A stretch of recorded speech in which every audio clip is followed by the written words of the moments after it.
எப்போவுமே நான் படித்த விஷயங்களை உங்களோட பகிர்ந்து கொள்வது எனக்கு ரொம்ப பிடிச்சமான ஒரு விஷயம். இன்றைக்கி நான் படித்த ஒரு விஷயம் என்ன அப்படின்னா, முதுகில் குத்தப்பட்ட முதல் கத்தியை பிடுங்கி பார்த்தேன். நட்பு என்ற பெயரில் நாடகமாடியவர்களின் பெயர் எழுதியிருந்தது. இரண்டாம் கத்தியை பிடுங்கி பார்த்தேன். ஆபத்திலும் அவசரத்திலும் யாருக்கெல்லாம் விழுந்தடித்து ஓடினேனோ அவர்களின் பெயர் அழகாய் எழுதியிருந்தது. மூன்றாம் கத்தியை பிடுங்கி பார்த்தேன்.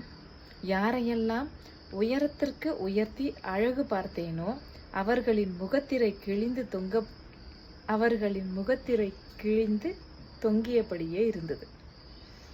ஸோ முதுகில் குத்துறவங்களை அடையாளம் கண்டுக்கோங்க.